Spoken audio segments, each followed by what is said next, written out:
السلام علیکم۔ برطانیہ کے اخبار گارجین میں چھپنے والی اس کہانی نے ایک بار پھر نئی بحث کا دروازہ کھول دیا ہے کہ بھارت نے گزشتہ چند برسوں میں پاکستان کے اندر ہدف بنا کر 20 افراد کو قتل کیا ہے۔ گارجین نے ایک پوری کہانی اس حوالے سے لکھی اور واقعات لکھے، اور پہلی بار یہ چیز سامنے آئی کہ اس واردات میں اور اس طریقے کے اندر جو راستہ استعمال کیا جاتا ہے، جو بیس کیمپ استعمال کیا جاتا ہے، جہاں سلیپر سیل کا کام کر رہے ہیں بھارتی خفیہ ایجنسی را کی، وہ متحدہ عرب امارات ہے۔ متحدہ عرب امارات میں بیٹھ کر را جو ہے وہ آپریٹ کرتی ہے پاکستان کے اندر، اور جو بھی اس کے مطلوبہ افراد ہیں گزشتہ چند دہائیوں میں جنہوں نے کشمیر میں ایک رول ادا کیا ہے، یا جن کے جو اب جنرل مشرف کے دور سے غیر فعال ہو چکے ہیں اور جن کے اب بھی دوبارہ فعال ہونے کے ان میں ایک امکانات نظر آتے ہیں، اور ان کا جو مؤثر ہونا ہے وہ ان کو یقینی لگتا ہے، سو ان کو ہدف بنایا جا رہا ہے۔ 20 افراد کے قتل کا یہ سلسلہ نہ جانے کب تک جاری رہتا اگر بھارت کا جو پاؤں ہے وہ کینیڈا میں ایک خالستانی رہنما ہردیپ سنگھ نجر کے قتل کی صورت میں دلدل پر نہ آتا۔ اس دلدل میں بھارت کا پاؤں جو ہی آیا تو کینیڈا کی جو حکومت ہے، ظاہر ہے کہ وہ آزاد ملک ہیں اور وہ اپنی خود مختاری اور اقتدار اعلیٰ جیسی چیزوں کو وہ نمائشی طور پر شو کیس میں رکھنے کے لیے استعمال نہیں کرتے، بلکہ حقیقت میں وہ ایزرٹ کرتے ہیں اپنی ان اصطلاحات کو، جن کو وہ اپنی قومی خود مختاری کی علامت اور اس سے جڑی ہوئی علامتیں سمجھتے ہیں۔ سو کینیڈا نے فوراً ایک ریفلیکس ایکشن کے انداز میں اس کارروائی پر ایک رد عمل ظاہر کرنا شروع کیا، تو پھر کہانی کھلنے لگی، وگرنہ اس سے پہلے جب تک پاکستان میں ٹارگٹ کلنگ کے یہ سلسلے بڑی خاموشی کے ساتھ اور بڑی صفائی کے ساتھ جاری تھے، کراچی کے ساحلوں سے اور وسعتوں سے ہوتے ہوئے یہ راولاکوٹ کے پہاڑوں تک اب یہ سلسلہ دراز ہو گیا تھا، اور کے پی کے تک بھی ان ٹارگٹ کلرز کی جو ہے اپروچ ہو چکی تھی، اور وہاں بھی انہوں نے اپنے کئی اہداف کو نشانہ بنایا، اور یہ سب کچھ خاموشی سے ٹھنڈے پیٹوں برداشت ہو رہا تھا۔ بلکہ جن لوگوں نے، میں نے اپنے پچھلے ولاگ میں یہ کہانی بیان کرنے کی کوشش کی ہے کہ ابتدائی جو ہی بشیر پیر کی جو امتیاز عالم تھے حزب المجاہدین کے کمانڈر، جو ہی ان کی ٹارگٹ کلنگ ہوئی، تو ظاہر ہے ایک کشمیری ہونے کی حیثیت سے ہم نے اس پر ایک ولاگ بھی کیے، اس پر لکھا بھی، تو اس پہ بہت سے لوگ ناراض ہوئے کہ یہ اس طرح کی باتوں کو برسر عام ابھی نہیں کہنا چاہیے، ابھی سامنے نہیں لانا چاہیے۔ حالانکہ غلط بات تو یہ تھی کہ آپ ان واقعات پر بالکل اپنے ایک گال کے بعد دوسرا گال پیش کرتے تھے تھپڑ کے لیے، اور ان پہ خاموش رہنے کا مطلب یہ تھا کہ آپ خاموش حوصلہ افزائی کر رہے تھے۔ تو اس میں ایسی بھی سوال اٹھنا یقینی تھے کہ پاکستان اور بھارت اعلان اسلام آباد کی صورت میں جنرل مشرف کے دور میں ایک مشترکہ میکینزم پر متحد ہو چکے ہیں، دہشت گردی کے خلاف جنگ کے دوران اور دہشت گردی کے خلاف مشترکہ اقدامات کی خاطر ایک مشترکہ میکینزم پر اعلان اسلام آباد کی صورت میں وہ دستخط کر چکے ہیں، ایک معاہدے میں بندھے ہوئے ہیں۔ اور یہ وہ دور تھا جب پاکستان امریکہ پاکستان پر اپنا پوری طرح انفلوئنس رکھتا تھا، اور وہ چاہتا تھا کہ پاکستان جو ہے وہ بھارت کے ساتھ ایک غیر مختتم پیس پروسیس کا حصہ بن جائے اور بھارت کی شرائط پر پیس پروسیس کا حصہ بن جائے۔ اس وقت یہ اعلان اسلام آباد جنرل پرویز مشرف اور منموہن سنگھ کے درمیان ہوا تھا، جس میں پاکستان نے یہ یقین دہانی کرائی تھی کہ وہ اپنی سرزمین کسی غیر ملک کے خلاف استعمال ہونے کی اجازت نہیں دے گا، اور یوں جو دہشت گردی کے خلاف مشترکہ میکینزم تھا اس میں معلومات کا تبادلہ بھی شامل تھا، اس میں اور بہت سی چیزیں یعنی ایسے اقدامات شامل تھے کہ جن سے کانفیڈنس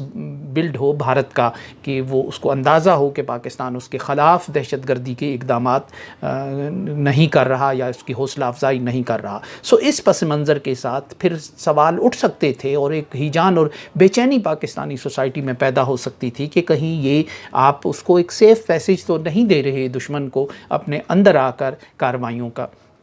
لیکن کینیڈا میں جو صورتحال پیدا ہوئی، انٹرنیشنلائز ہو گیا یہ مسئلہ، پھر امریکہ کا معاملہ بھی، وہاں بھی ایک قتل کرنے کی کوشش کی گئی، برطانیہ میں بھی یہ سلسلہ سامنے آیا، اور یوں یہ ایک گلوبل ایشو بن گیا کہ بھارت اپنے مقاصد کے لیے، اپنے اہداف کے حصول کے لیے اب دوسرے ملکوں کی خود مختاری اور اقتدار اعلیٰ کی جو حدود ہیں ان کو بریچ کر رہا ہے، ان کو پامال کر رہا ہے، اور مغرب کے لیے چونکہ ایک سینسٹیو ایشو ہوتا ہے انہوں نے زیادہ رد عمل دکھایا۔ پاکستان چونکہ امریکہ کے معاملے میں یہ سارے جو حساسیت ہے اپنی ختم کر چکا تھا، اور امریکہ کا بھی ہمیشہ سے یہی مطالبہ تھا کہ وہ بھارت کے بارے میں بھی اپنی یہ حساسیت ختم کرے، اگر بھارت کو کوئی شکایت ہو تو وہ پاکستان کے اندر آ کر اس کو کارروائی کا حق ملنا چاہیے، اور جواب میں پاکستان اس پہ ریئیکٹ نہیں کرنا چاہیے اور نہیں کرے گا۔ یہ اس سارے پس منظر میں یہ بات بہت اہمیت کی حامل تھی کہ بھارت نے 20 آدمی یہاں مار دیے۔ اب جو ہی یہ سٹوری سامنے آئی گارجین کی، تو پھر اس کے بعد بہت اس پر بحث ہونے لگی، دوبارہ یہ مسئلہ جو ہے یہ ایک انٹرنیشنل ایشو بن گیا، تو اس پر پھر بھارت کے جو وزیر داخلہ ہیں راجناتھ سنگھ، ان سے ایک انٹرویو کے دوران ان سے پوچھا گیا کہ یہ کیا صورتحال ہے۔ انہوں نے کہا جو بھی شخص بھارت کی کو نقصان پہنچا کر کسی دوسرے ملک میں جائے گا تو بھارت کو حق حاصل ہے کہ وہ اس کا پیچھا کرے، اس کا تعاقب کرے۔ یہ وہ ہارٹ پرسیوٹ کی وہی پالیسی ہے جو 90 کی دہائی میں بھارت اپنانے کی کوشش کرتا رہا ہے، یا جس کا اس کو شوق تھا۔ پھر اس کے بعد اس اصطلاح کو سرجیکل سٹرائکس کے شوق میں بدل دیا گیا۔ جو عالمی سطح پر مختلف اصطلاحات اس حوالے سے سامنے آتی ہیں تو بھارت ان کی اپناتا رہا، ان خواہشات کو پاکستان کے حوالے سے یا LOC کے حوالے سے۔ تو یوں پھر گارڈین نے ایک دوسری سٹوری اس پہ کی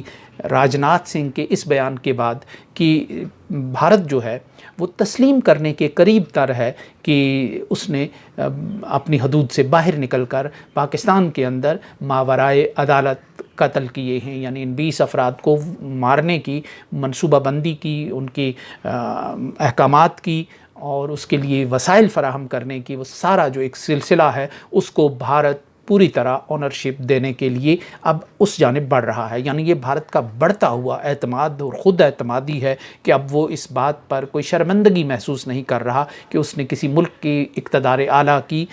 حدود پامال کی ہیں، اس نے کسی ملک کے جغرافیائی حدود پامال کی ہیں، اس کا قانون توڑ کر اس کے اندر کارروائی کی ہے، اور معلومات دینا بھی گوارا نہیں کیا۔ یہ بالکل اسامہ بن لادن ایبٹ آباد طرز آپریشن ہے، اور چونکہ بھارت 20 سال سے امریکہ کے زیر سایہ رہا ہے 9/11 کے بعد، اور اس میں وہ خوبو پیدا ہو چکی ہے، اور بالخصوص چین کے حوالے سے نہیں، صرف پاکستان کے حوالے سے یہ خوبو پیدا ہو چکی ہے کہ وہ اسی طرح حق رکھتا ہے پاکستان کی حدود پامال کرنے کی، اور نہ پوچھنے کی، اور کسی پیشگی اجازت کی، اور کسی پیشگی حملے کے شبے کی بنیاد پر کہ جیسے امریکہ نے اس سارے عرصے میں کیا ہے۔ اب اس پر اصل یہ نہیں ہے کہ بھارت نے پاکستان کے خلاف کیا کیا یا وہ کیا کرنا چاہتا ہے۔ ظاہر ہے دونوں ممالک ایک دشمنی کے ایک رشتے میں بندھے ہوئے ہیں، 75 سال سے زیادہ کا عرصہ ہو گیا ان کے درمیان جنگوں کا، مخاصمت کا، سفارتی اور عسکری معرکہ آرائیوں کا اور پراکسی جنگوں کا، اور جو بیرونی دنیا کے سفارتی دنگل ہیں ان کا ایک سلسلہ اور رشتہ دونوں کے درمیان قائم ہے اس پورے عرصے کے دوران۔ لیکن اصل سوال یہ ہے کہ پاکستان کا جو رد عمل ہے وہ بہت کمزور اور بہت ڈھیلا ڈھالا، اور ایک سرجری کے مقابلے میں وہ بالکل ایک ہومیوپیتھک قسم کا ایک رد عمل ہے۔ جو خواجہ آصف ہیں، وزیر دفاع ہیں، انہوں نے راجناتھ سنگھ کے اس بیان پر بہت گول مول سا اور نرم و ملائم قسم کا بیان دیا کہ اگر بھارت نے دوبارہ بھی ایسی حرکت کی تو بالا کوٹ آپریشن کا جو رد عمل ہے اس کو یاد رکھیں اور وہ کریں اور یہ کریں، اور اس طرح کا ایک رد عمل دیا۔ یعنی جو یوں گارجین اخبار نے یہ تسلیم کیا اپنی دوسری سٹوری میں کہ جو بھارت ہے وہ پاکستان کے اندر گھس کر مارنے کی جو حق ہے اب وہ اس کو تسلیم کرنے اور جو پرانی وارداتیں ہیں ان کو تسلیم کرنے کی طرف بڑھ رہا ہے۔ اس کا مطلب یہ ہے کہ بھارت کو کوئی پرواہ نہیں ہے، پاکستان کی طرف سے جوابی رد عمل کا خطرہ بھی نہیں ہے اس طرح کی کارروائیوں کے لیے، اور انٹرنیشنل سطح پر بھی پاکستان کے حوالے سے اس کو اندازہ ہے کہ دنیا میں کوئی سینسٹیوٹی نہیں ہے۔ اب اس بات پر جو پاکستان کی طرف سے خواجہ آصف کا جو رد عمل ہے اس سے بالکل یہ عیاں ہے کہ پاکستان دوسرا ایک گال پر تھپڑ کھانے کے بعد دوسرا گال پیش کرنے کی پالیسی اپنائے ہوئے ہے۔ اس وقت تک پاکستان کی جو رجیم ہے وہ اس صورتحال اور اس حکمت عملی پر عمل پیرا ہے،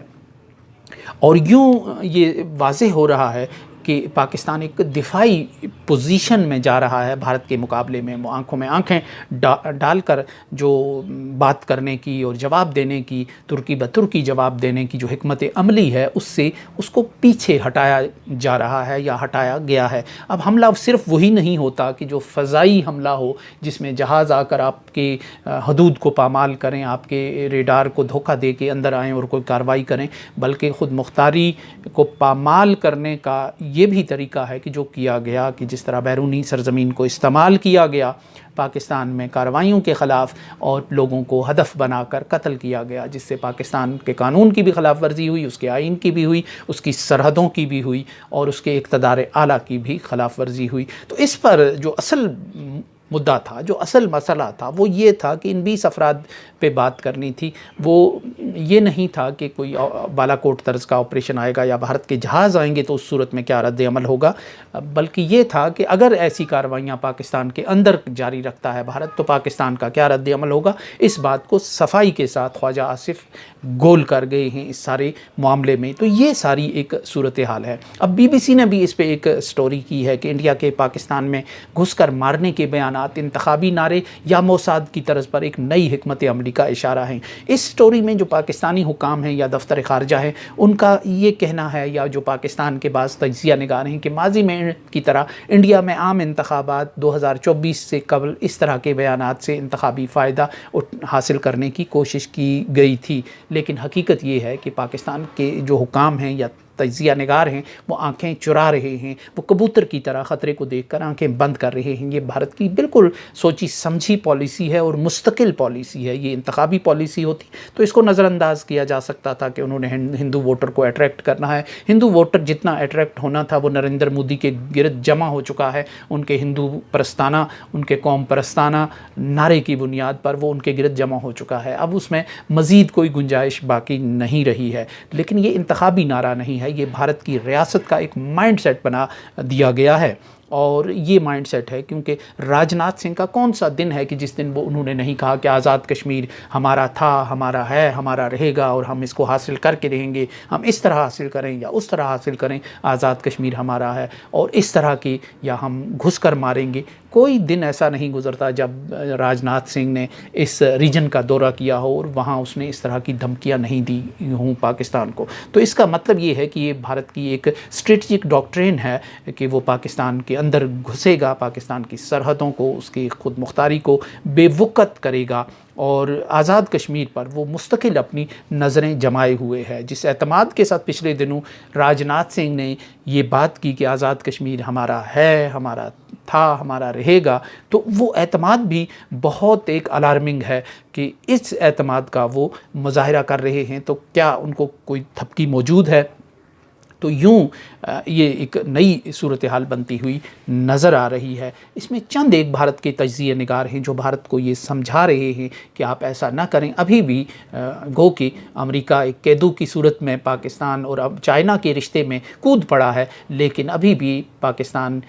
کی جو اسٹیبلشمنٹ ہے، پاکستان کی ریاست ہے، اس کے اور Peoples liberation army of China کے تعلقات جو اسٹریٹجک ہیں وہ قائم ہیں۔ اس لیے کسی دھوکے میں کوئی حماقت نہ کرنا۔ پروین ساہنی جیسے جو عسکری تجزیہ نگار ہیں وہ بھارت کو مسلسل باور کروا رہے ہیں۔ سو اس کہانی میں سب سے جو اہم بات ہے وہ پاکستان کی طرف سے یہ روکھا پھیکا رد عمل ہے، اور کل اگر اور سینکڑوں ہزاروں کشمیری لوگ